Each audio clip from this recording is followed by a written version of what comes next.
Ta parole est une lampe à mes pieds, une lumière sur mon sentier. Psaume 119, verset 105. La méditation.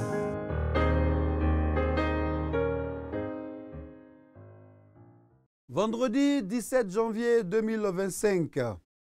Alors, pour la méditation de ce jour, la Ligue pour la lecture de la Bible nous propose comme texte de méditation Nombre. C'est dans l'Ancien Testament. Hein, Nombre, chapitre 4, du verset 34 jusqu'au verset 49. Nombre 4, du verset 34 jusqu'au verset 49. Voici donc notre texte de méditation. J'aurai à lire la Bible dans la version Louis II. Mais je voudrais que nous puissions prier le Seigneur avant de lire sa parole. Seigneur, j'ai besoin de toi. Ou j'allais dire, nous avons besoin de toi pour comprendre ta parole, pour l'interpréter. Nous avons besoin que ton esprit nous assiste dans l'interprétation, mais surtout dans la méditation de ta parole. Seigneur, nous ne voulons pas être après des auditeurs oublieux. Donc, quand nous aurons fini de méditer ta parole, Jésus, nous voulons la mettre en pratique. Merci pour nos téléspectateurs. Merci pour ceux qui nous suivent via d'autres réseaux. Seigneur, merci. Nous sommes à tes pieds. Nous voulons apprendre de toi. Béni sois-tu au nom de Jésus-Christ. Amen.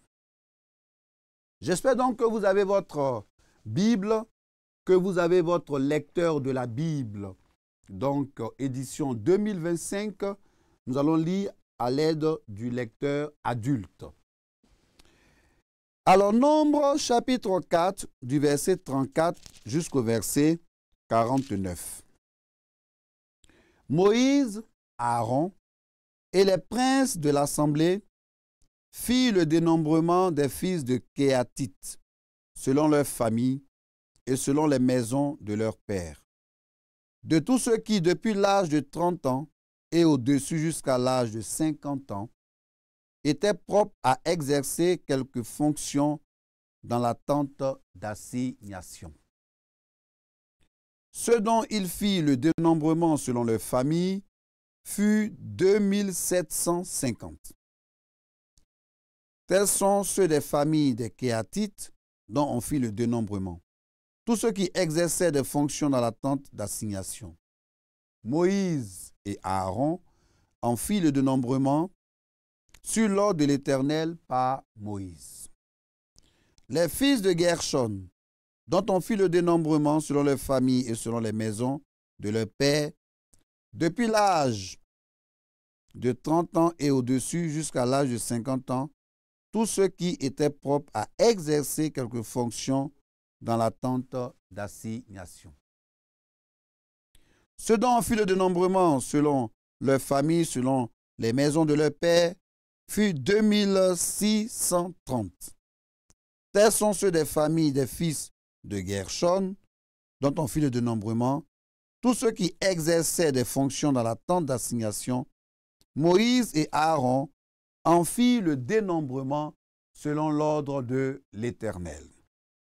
Ceux des familles des fils de Merari, dont on fit le dénombrement selon leur famille, selon les maisons de leurs pères, depuis l'âge de 30 ans et au-dessus jusqu'à l'âge de 50 ans, tous ceux qui étaient propres à exercer quelques fonctions dans la tente d'assignation. Ceux dont on fit le dénombrement selon leur famille fut 3200. Tels sont ceux des familles des fils de Merari, dont on fit le dénombrement. Moïse et Aaron en fit le dénombrement selon l'ordre de l'Éternel par Moïse. Tous ceux des Lévites, dont Moïse, Aaron et les princes d'Israël, firent le dénombrement selon leurs familles et selon les maisons de leurs pères. Depuis l'âge de 30 ans et au-dessus, jusqu'à l'âge de 50 ans, tous ceux qui étaient propres à exercer quelques fonctions et à servir de porteurs dans la tente d'assignation. Tous ceux dont on fit le dénombrement fut 8580. On en fit le dénombrement sur l'ordre de l'Éternel par Moïse, en indiquant à chacun le service qu'il devait faire et ce qu'il devait porter. On en fit le dénombrement selon l'ordre que l'Éternel avait donné à Moïse. Ah, la parole de Dieu, la parole de Dieu, la parole de Dieu. Alors, le lecteur de la Bible nous pose 12 jours de questions et pour ce 17 janvier, ce sera donc la question 2 et la question 7. Nous pouvons donner comme titre donc de cette méditation, c'est le point sur le recensement. Le point sur le recensement. Le recensement des Lévites.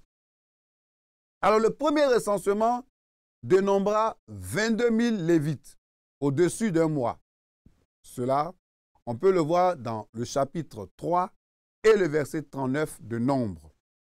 Ici, donc, dans ce Nombre chapitre 4, dans le deuxième recensement, furent recensés les 8 580 hommes de 30 à 50 ans, dans la pleine force de l'âge, hein, dans la vigueur, dans la pleine force de l'âge pour servir. Le Seigneur attend de nous que nous lui réservions les meilleures années de notre vie. Les meilleures années, 30, 50, une belle tranche, on a de la vigueur, on est fort. Et donc, il ne s'agit plus de l'âge physique, mais de la maturité spirituelle. C'est-à-dire qu'on est fort physiquement, mais on a atteint un âge de maturité, fruit de l'expérience acquise peu à peu. Donc, les 8 580 Lévites sont ainsi reconnus en âge de servir. Nous avons pu voir, chaque fois on disait en âge de servir, en âge de servir. Ce nom peut paraître élevé pour un sanctuaire dont les dimensions étaient modestes. Le sanctuaire n'était pas très grand. Donc, du coup, 8 580, ça peut paraître élevé. Eu égard au volume et au poids du tabernacle, nul n'était surchargé. Chacun était à sa place. L'on pouvait relayer l'autre. Il y a du travail. Tu fais un peu, l'autre fait un peu. On pouvait relayer l'autre. Hein? Chez les BT, on va dire, c'était justement elle est c'est-à-dire, c'est juste, c'est calé, il n'y a rien qui soit décalé. Tout est calé. Hein? On peut même relayer quelqu'un d'autre. Quand tu fais ça, l'autre sait la suite et ça se passe ainsi. Pourquoi alors le Seigneur est-il obligé? Pourquoi alors le Seigneur est-il obligé de constater avec tristesse que pour sa grande moisson, c'est-à-dire maintenant, il dispose de peu d'ouvriers? Là-bas, en nombre, là, il y avait beaucoup d'ouvriers. J'ai envie de dire, le travail était peu. Le sanctuaire, le travail était peu. Aujourd'hui, il y a peu d'ouvriers, mais le travail est énorme. Le travail est énorme. Hélas, parce que beaucoup ne plient pas sur leur cou. Ils ne plient pas sur leur cou au service de leur Seigneur. C'est une constatation humiliante et qui devrait parler à chacun de nous. Le dénombrement des Lévites est achevé selon son service et selon sa charge. Ces mots, charge, si vous prenez des notes, ces mots, charge et fardeau, nous rappellent que celui qui sait ne peut le faire sans en sentir spirituellement le poids, sans en avoir le cœur chargé. Vous savez, le Seigneur ne donne pas de fardeau lourd à porter. Notre Seigneur Jésus-Christ, il ne donne pas de fardeau lourd à porter. Mais si trop peu de Lévites s'étaient présentés, la charge de chacun aurait été écrasante. Est-ce que je me fais comprendre? S'il y avait peu de Lévites, mais la charge de chacun allait être écrasante. Les trois familles étaient d'importance numérique comparable. Les trois familles étaient d'importance numérique comparable. Ça veut dire que numériquement, ils étaient comparables. Pour une marche harmonieuse du peuple de Dieu, chers téléspectateurs, il convient que tous les dons s'expriment dans une diversité et une complémentarité qui contribueront à l'unité. Hé, Koudou, j'ai dit, il convient, il convient que, si vous prenez des notes, notez qu'il convient que tous les dons dans la maison de Dieu, les dons là s'expriment dans une diversité et une complémentarité qui contribue à l'unité. Ah! Ah, la parole de Dieu. Les dons qu'on reçoit là, ça doit être complémentaire. Et puis, c'est différent, c'est complémentaire et ça fait un. Ça fait comme pour ceux qui sont en Côte d'Ivoire, qui mangent un repas qu'on appelle ici le foutou. Mais regardez le foutou, regardons le foutou. Le foutou, c'est de la banane et puis c'est du manioc. Quand on sert le foutou à table, c'est un repas pour vous qui nous suivez hors de la Côte d'Ivoire, c'est un repas très prisé ici en Côte d'Ivoire. Le foutou là, c'est banane, c'est manioc. Mais quand on sert le foutou à table, on ne sait pas quelle est la quantité de banane qui a été mise, quelle est la quantité de manioc qui a été mise. Ce qu'on voit, c'est un ensemble. On ne fait plus la différence entre banane et manioc. Ça fait un ensemble. C'est ça, l'unité. De même que Lévite n'avait pas choisi la famille où il était né, le chrétien, la chrétienne n'est pas libre de choisir où il servira. Est-ce que je me fais comprendre? Alors, ici en Côte d'Ivoire, tous les ministères là sont à Abidjan. Tous les ministères ils sont à Abidjan. Mieux même, ils sont dans le triangle argenté, c'est-à-dire Cocody, Riviera, des plateaux. Ils sont à Cocody, ils sont à la Riviera, ils sont aux deux plateaux. Pour ceux qui nous suivent, ce sont les quartiers, les quartiers de la ville d'Abidjan. Alors, tu vois un ministère international. Ils sont deux ici en Côte d'Ivoire. Ou bien c'est la seule église en Côte d'Ivoire. Il n'est pas parti encore à Ouaragayo, il n'est pas encore parti à Zoukougbe, et puis il est international un coup. Il est dans le triangle argenté. Les zones rurales ont besoin de Jésus. Les zones rurales, là-bas dans le fin fond de la Côte d'Ivoire, on a besoin de Jésus. Je salue et j'encourage tous les ministères et œuvres qui travaillent. Tous les ministères et œuvres, si nous avançons, tous les ministères et œuvres qui travaillent dans les zones rurales, quelquefois sont des zones hostiles à l'évangile. Je veux saluer mon frère Boto Christophe, le pasteur Boto Christophe, Christ en milieu rural, FMC et tous les autres ministères. Que Dieu vous bénisse. Chaque tâche, même la plus insignifiante en apparence, concourait au cheminement du glorieux sanctuaire de Dieu dans le désert. Ce qui contribuait à lui donner donc toute sa dignité. Cela nous gardera de mépriser ou d'envier le service d'un autre. Hey, tu envies le service de quelqu'un, pourquoi? Pourquoi? Regardez, nous sommes ici 7 présentateurs de l'émission La Méditation. Chacun a sa particularité. Chacun est lui-même. Moi, je ne peux jamais faire ou je ne peux jamais méditer comme mon aîné qui est passé avant moi, donc qui est Raphaël Aoni. Je ne peux jamais être Raphaël Aoni. Je suis Koudou Laurent. Et je fais comme Koudou Laurent. Cela nous gardera de mépriser, d'envier le service d'un autre. Je ne peux pas envier Raph. Je ne peux jamais être Raphaël. Je ne peux jamais être Dongo Robert. Je ne peux jamais être Seka. Je ne peux jamais. Je suis Koudou et je reste Koudou. Et je suis fier d'être Koudou. Alléluia. D'empiéter sur le domaine que le Seigneur lui a confié. Arrêtons d'envier le service de quelqu'un d'autre. Et arrêtons de vouloir faire comme.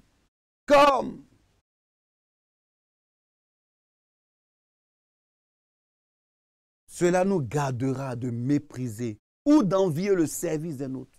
D'empiéter sur le domaine que le Seigneur lui aura confié. Ou estimer qu'il empiète sur le mien. Quelquefois, malheureusement, on a des témoignages où une église s'implante ici, une autre église veut s'implanter là, on dit non, il ne faut pas prendre mes chrétiens.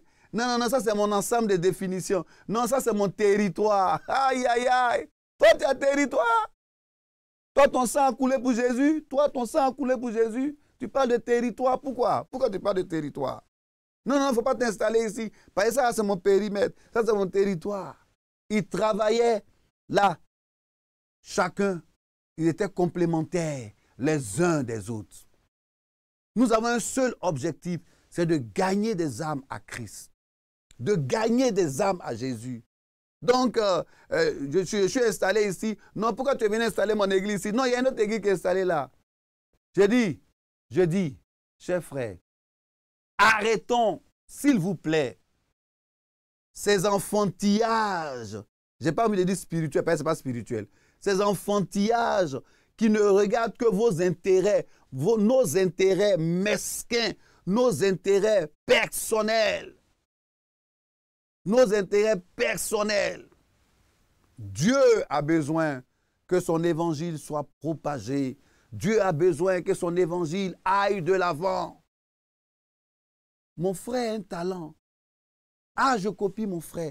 Je dis, ah mon frère, j'aime bien ta façon de faire. Je veux faire comme toi. Seigneur, aide-moi à faire comme mon frère. Parce qu'il fait bien. Mais je ne l'envie pas. Je ne l'envie pas. Parce que je ne pourrai jamais être comme lui. Je ne pourrai jamais être comme lui. Parce que lui, il est lui et moi, je suis moi. Regardez les doigts de la main. Ils n'ont jamais la même taille. Mais si un manque, il y a un problème. S'il y a un manque, il y a un problème. Mais les 5, ensemble, ça fait une main forte. Alléluia. Alors, le lecteur de la Bible nous pose toujours des questions. Question 2, question 3. Question 2, on le sait. Est-ce que ce passage m'apprend quelque chose sur Dieu le Père, Dieu le Fils et Dieu le Saint-Esprit? Chers téléspectateurs, je vais vous laisser le soin de répondre à cette question parce qu'évidemment, nous avons médité et je pense qu'on a pu noter beaucoup de choses ensemble. Y a-t-il un exemple à suivre ou à ne pas suivre? Y a-t-il un exemple à suivre ou à ne pas suivre? Oui, et effectivement aussi, nous avons bien médité et cela est assez clair dans ce passage. Alors nous allons passer à la lecture du commentaire du lecteur de la Bible. Voilà, nous sommes vendredi 17 janvier 2025. Voilà, 2025, 17 janvier.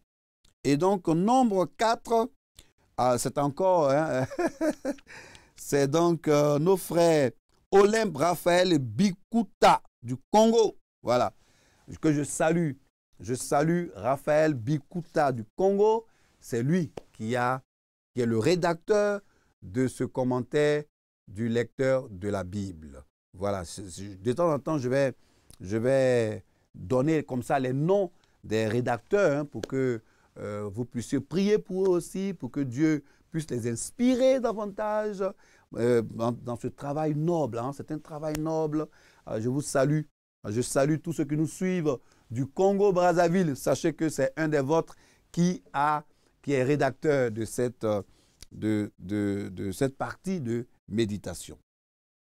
Une mission, des hommes, des moyens. Israël au désert est une armée en marche mandatée par Dieu. Le dénombrement des Lévites a été exécuté suivant les consignes de l'Éternel. Moïse et Aaron ont donné la preuve de leur efficacité. Alors, 8580 hommes âgés entre 30 et 50 ans ont été recensés.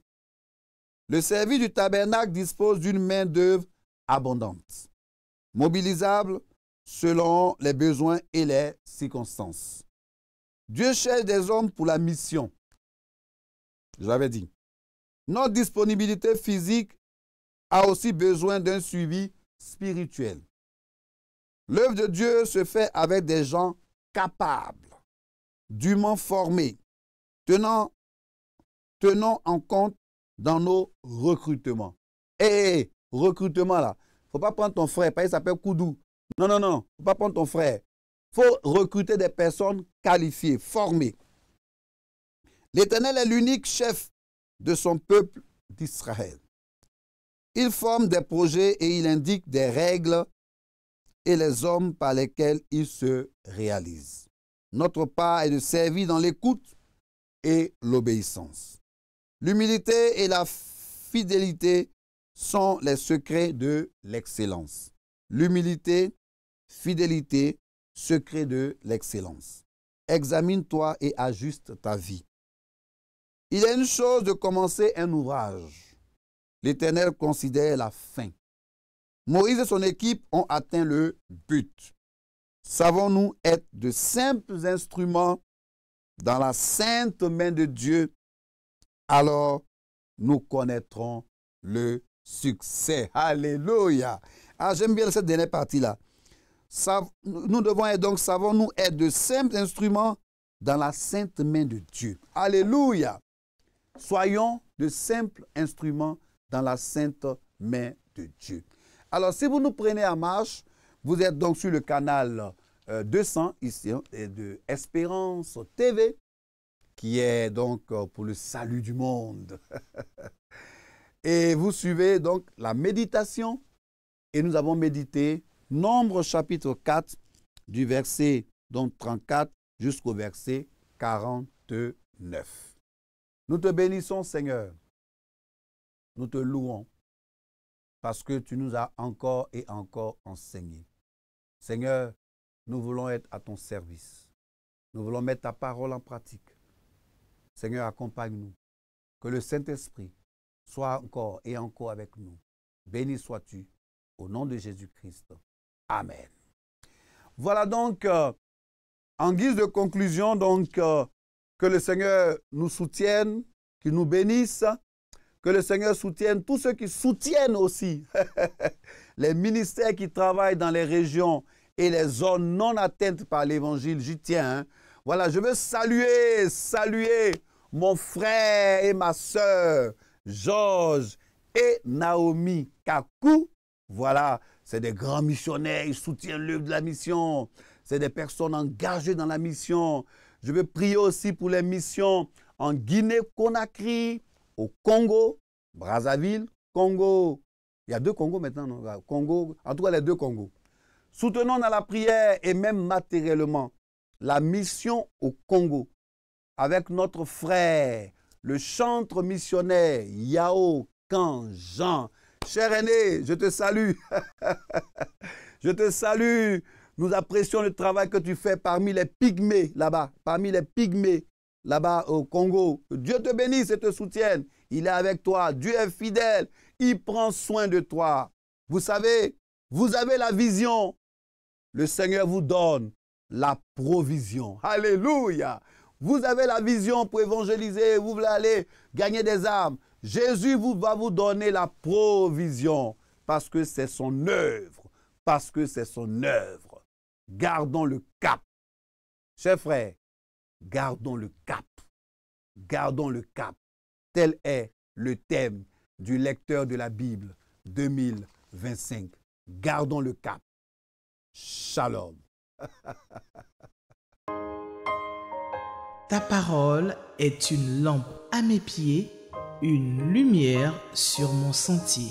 Psaume 119, verset 105. La méditation.